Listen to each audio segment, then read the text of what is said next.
안녕하세요. 그린빌 가족 여러분. 오늘 화요일 아침. 네, 오늘도 이렇게 하나님의 말씀을 붙잡고 오늘 하루를 시작하는 모든 분들에게 진실은 언젠가 반드시 드러나고 또 진리는 반드시 승리한다는 그 믿음과 기대를 가지고 오늘 하루를 잘 살아내실 수 있기를 간절히 기원합니다. 자, 오늘 저희는 사무엘하 19장 오늘 24절에서 30절의 말씀으로 함께 오늘 아침을 시작하도록 하겠습니다. 사무엘하 19장 24절에서 30절의 말씀. 사울의 손자 무비보셋이 내려와 왕을 맞으니 그는 왕이 떠난 날부터 평안히 돌아오는 날까지 그의 발을 맵시내지 아니하며 그의 수염을 깎지 아니하며 옷을 빨지 아니하였더라. 예루살렘에서 와서 왕을 맞을 때 왕이 그에게 물어 이르되 무비보셋이여 네가 어찌하여 나와 함께 가지 아니하였더냐 하니 대답하되 내 주 왕이여 왕의 종인 나는 다리를 절무로 내 나귀의 안장을 지어 그 위에 타고 왕과 함께 가려 하였더니 내 종이 나를 속이고 종인 나를 내 주 왕께 모함하였나이다. 내 주 왕께서는 하나님의 사자와 같으시니 왕의 처분대로 하옵소서.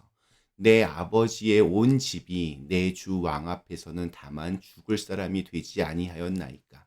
그러나 종을 왕의 상에서 음식 먹는 자 가운데 두셨사오니 내게 아직 무슨 공의가 있어서 다시 왕께 부르짖을 수 있사오리까 하니라.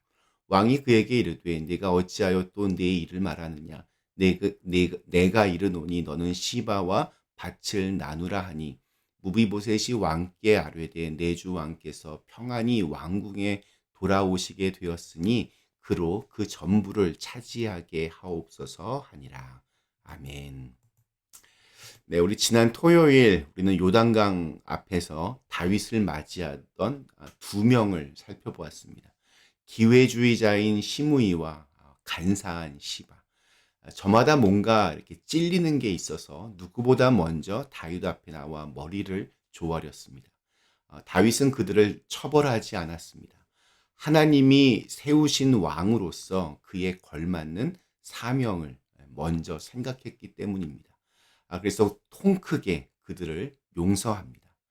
사실 다윗을 배신했던 이들이 가장 두려워했을 것은 쿠데타를 제압하고 돌아온 다윗이 반역자들을 처단하는 피의 보복이었을 것입니다. 당연합니다. 왕을 배신했으니 이게 어디 가벼운 죄이겠습니까? 그러나 다윗은 그렇게 하지 않았습니다. 두동강이 난 조각난 나라를 다시 하나로 아우르는 것이 자신의 사명이라고 생각했습니다.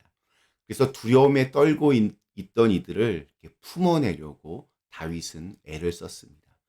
그렇다고 마음 깊은 곳에 남아있던 상처와 응어리까지 사라진 것은 아니었습니다. 세상에서 가장 얄미운 사람이 이렇게 간에 붙었다, 쓸개에 붙었다 하는 사람이라고 하는데 시므이가 어찌 밉지 않았겠습니까? 그는 다윗에게 어려운 순간이 찾아오자 따라다니면서 온갖 저주를 퍼붓더니 다윗이 재기에 성공하자 이번에는 온갖 아부와 아첨을 합니다. 더 큰 것을 위해서 개인의 사적인 복수심은 잠시 내려놓았지만 다윗은 훗날 죽기 직전에 아들 솔로몬에게 유언으로 시므이를 반드시 처벌하라는 말을 남기기도 했습니다. 그만큼 다윗의 마음에는 그가 내뱉었던 저주를 죽는 날까지 한순간도 잊지 않았다는 것입니다. 다만 더 큰 일을 위해서 자신의 감정을 묻어두었을 뿐입니다. 그런 시므이 또 시바와는 다른 또 한 사람이 오늘 등장합니다. 사울의 손자이자 요나단의 아들 무비보셋입니다. 그는 다윗의 배려로 왕족으로 대우받는 특별한 은혜를 입었던 사람입니다. 그런데 그는 다윗이 어려움을 당할 때 정말 코빼기도 보이지를 않았습니다. 다른 사람은 몰라도 다윗의 은혜를 생각하면 그는 다윗이 이렇게 피난 가는 순간에 반드시 나타났어야 합니다. 다윗도 그 점이 마음에 걸렸던 모양입니다. 그래서 그랬을까? 섭섭한 마음이 올라오는 와중에 그의 종이었던 시바가 나와서 무비보셋의 험담을 하자 그냥 그것을 거기에 넘어가 버립니다. 무비보셋의 재산을 시바에게 다 주라고 그렇게 명령합니다. 우리가 보이스피싱 이런 거 이렇게 잘 속아 넘어가는 이유가 있습니다. 사실 전화를 통해서 들려지는 내용은 대부분 좀 약간 허접합니다. 상식적으로 생각하면 도저히 믿을 수 없는 그러한 말들입니다. 그런데도 쉽게 넘어가는 사람들 참 많이 있습니다. 이유는 멍청하거나 어리숙해서가 아닙니다. 그 안에 있는 두려움 때문입니다. 사랑하는 가족이 다쳤거나 혹은 어떤 불상사가 생겼을지도 모른다는 두려움이 자리를 잡으면 우리의 이성은 순간적으로 마비가 됩니다. 마치 동물들이 맹수 앞에 서면 사지가 굳어버리는 경우와 비슷합니다. 이제 죽었구나 싶은 생각이 들면 이게 꼼짝을 못하는 겁니다. 운동선수들도 그렇습니다. 이게 지겠구나 생각이 들면 경기가 잘 안 풀린다고 합니다. 그러니까 외부의 공격보다 더 무서운 것은 내 안에 품고 있는 생각, 두려움이 더 강력합니다. 다른 사람을 오해하고 기분이 상하고 마음이 이렇게 상하는 이유는 우리 안에 두려움 혹은 섭섭함 등이 내재되어 있기 때문입니다. 한마디로 건강하지 못해서 그렇습니다. 내 감정이 건강하지 못하면 쉽게 섭섭함이 생기고 또 오해가 일어납니다. 다윗도 그때 그랬을 겁니다. 아들에게 쫓겨서 도망자 신세가 된 자신의 처지가 너무나 황망했을 것이고 그런 상황이 혼란스러웠을 겁니다. 두려운 마음도 있었고 문제는 그 감정의 나락에 속삭이는 음성이 있었다는 겁니다. 나는 이렇게 힘든데 저 사람은 저렇게 태평하다니. 내가 지금 도망을 가는데 어떻게 얼굴도 보이지를 않을까? 그러나 사실은 달랐습니다. 무비보셋은 다윗이 도망자의 신세가 되자 마치 아비를 잃은 자식처럼 몸도 씻지를 않고 수염도 깎지 않은 채 간절한 기다림의 시간을 가지고 있었습니다.